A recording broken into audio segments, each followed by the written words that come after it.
today, they made enough plays back there, to get the job done. But the offense, this team, we know they're going to go as far as this offense can take them. And that's where they are special because they can line up and run it, milk the clock, use time of possession. Or they can just straight out go over the top on you with Brandon Cooks and all these guys. So they got multiple ways of winning. That's what stood out to me when I watched. And evidence by like next man up kind of mentality. They're very well coached in all three phases. The special teams coach is as good as you get. The defensive coordinator, Wade Phillips, I played for him, and Sean that's McVay. what I was going to say. With that, I'm sorry, Brian, but with Wade Phillips, that's why I'm not too concerned about the defense. They'll get it going. Wade Phillips too good of a coach not to. When you look at their schedule, Dan, when's this first loss coming for them? Denver. Denver? That's the next game. You want to use your word trying to make me what I'm saying, that, it's always trap games. It's always after a high, then you come on, you're not expecting Denver to 2-3, you go in there. No, you're talking about different kind of trap. Yeah, but Denver has been known to surprise somebody. That in the trap house. I know, 49ers, you can forget that. They definitely don't win that. 49ers, Green Bay, New Orleans. New Orleans could be that game. I know that's the second half of the season right there. But New Orleans could be the earliest test that they have. But, Shannon, I don't understand how, with the bodies and the money that you afforded the defensive linemen, that you have no pressure. This team should have the most pressure, but you underestimate Aqib Talib and what he's worth. Oh, yeah. Because he solidifies that secondary. Marcus Peters did That's not why have they went out and got them. He did not have a good game. Well, Denver's finding out what Talib meant. Yes. Because Bradley Roby is getting toasted. He is a very, very valuable asset to that defense. Yes. He got that dog, too. Yes, he is. All right, meanwhile, it was a must-win game for the Steelers and the Falcons. If they hope to stay on the road to Atlanta, presented by Mercedes-Benz. Here we go. We know all the drama surrounding this Pittsburgh team. Can they get it done offensively? James Conner had a day, 21, rushing at 110 yards. And then Matt Ryan and Julio Jones have not been on the same page. No touchdowns for Julio so far this year. Pressure coming. Julio wants to win. He ain't tripping about touchdowns. No? No, and he wants his money, by the way. And he wants his what? Money. I don't know how you're going to get it with a losing record. Yeah, it wasn't good for them today. It was good, however, for Antonio Brown and Bren Roethlisberger. Antonio Brown saying it's like Wi-Fi. Sometimes the connection is poor, sometimes the connection is good. Either way, you're still connected. And connected, here they were.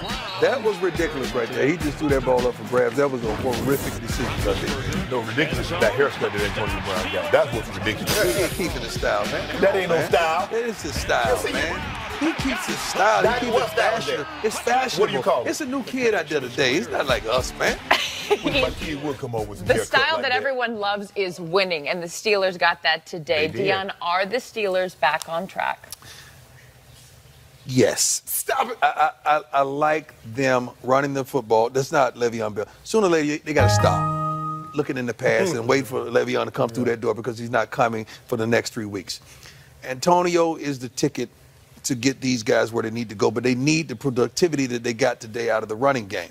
Defensively, it's atrocious, man. It's ridiculous. What I saw the other day was ridiculous, man. We could go out there and play corner, but we could go lock them down to what I saw out there today. Their defense, they need to come along. They're not going to go far, but they can compete to win this division with what they have right now. They really can. I like where they are. Oh, I love them offensively. Their defenses are very good. We've been saying that every single week. But you know what? If you really look at the top teams, everybody struggles defensively. Look at the Rams. Look at KC. Look at Pittsburgh. Minnesota. You look at these teams that have these up and down offenses, and the Saints, they struggle a lot. But you're going to probably have to go to somebody's building. If you want to go to play in the Super Bowl in Atlanta, you're going to have to go on the road, and you're going to have to find a way. Well, with the amount of offense we've seen this year thus far, an unbelievable, unprecedented amount of, yards and points, the most ever in NFL history. So you're going to see those defensive numbers and the deficiencies there. When you look at another defense that's been decimated by injuries, is this Falcons team, Dion? What are you making of this Atlanta squad? It's not good.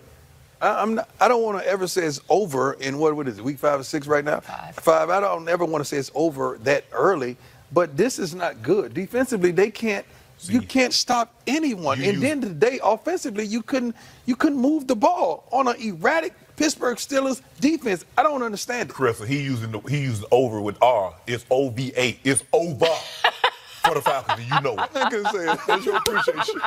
Appreciate you. There was Translate. a potential AFC Championship preview, Shannon said it, I but did. the bad Blake Bortles showed up and Mahomes continued to play like an MVP. Does the AFC now run through Kansas City? We will discuss that after the break. Over. Versus Jacksonville. 5 is in the books. Still one more game to talk about, and we will do that on NFL Total Access on Monday. We being Scott Hansen, Lindsey Rhodes, Reggie Bush, and David Carr. And this game is a pretty good one. You got That offense from New Orleans versus that defense from Washington. David, how do you see that one going? And that defense is playing a lot better than I think a lot of people expected. I think the Redskins team in general is better than a lot of people expected. I know that I didn't expect them to be this good. So I think with Mark Ingram coming back, Alvin Kamara, a lot of weapons, but they have a good run defense. So if they can stifle the run a little bit, make this a one-dimensional game, put a little bit of pressure on Drew Brees, keep it close, second half, you got a chance. Ingram back, how do you think that changes this matchup? I think it changes it a lot, but I'm really looking forward to seeing Drew Brees become the all-time passing leader. I can't think of anybody that's more deserving, a true gentleman, a true professional, true leader on and off the football field, and I think that could come on the hands of this guy right here, Alvin Kamara. Alvin Kamara, who has played 223 snaps through 4 weeks. It took him 9 games last year to pass that mark. Weapon. So he has been working. Ingram Getting maybe Mark give him a back little bit of will a help, break. Yeah. Brees probably gets the yardage record, and he could also hit 500 career touchdown passes if he has a big game as well. We will get you ready for that game on NFL Network on a special 2-hour edition of NFL Total Access at 6 o'clock. But that's just part of your Monday lineup here on NFL Network. Good Morning Football at 7, the Aftermath at 3, 5 o'clock is NFL Fantasy Live, and then we're up on NFL Total Access. Best defense, best offense. What do you get? We'll find out. Patrick Mahomes tied for the second most passing touchdowns through 4 games. Uses his legs on this one. He is so versatile. Right? Chiefs lead 7-0. Second quarter Chiefs. This is what I expected to happen. Okay. Yeah? I did. I thought he was going to get a little tense. You mean he's not perfect? Exactly. Weird. Can't do that with the team. Can't do that with them. Yeah, you can. No, they go get that ball. He's Good going to have quarterback. a Good chat with quarterback for his that quarterback. Meanwhile, Blake Bortles has thrown 10 interceptions in the Jags' 7 losses since 2017, struggling to control the ball today. Stripped by D. Ford later in the second. Throws it right to Chris Jones for the interception. Chris Jones play for the Jags. Big fella. Cut back. You're ridiculous, Shannon. How you gonna hit the man? Yeah, his own lineman How said. you gonna hit the man in the head time? He thought he was going to duck. Jags go on to lose this one 30-14 and try to keep it together. You're a fool. Dion, are the Chiefs the team to beat in the AFC? No. Tom Brady and them is the team to beat in the AFC. And they will continuously be the team to beat in the AFC until someone dethroned them deep in the playoffs, which we know they're going to go to at least the championship game. That's who they are. So I love what's transpiring with the Chiefs, but I don't see a lot of playoff experience there. I see a young quarterback who's lighting the league up. Sooner or later, he's gonna have to jump across one of these hurdles. I feel like we say that every week, like we're waiting for the other shoe to drop on him. Are you in? You're shaking your head.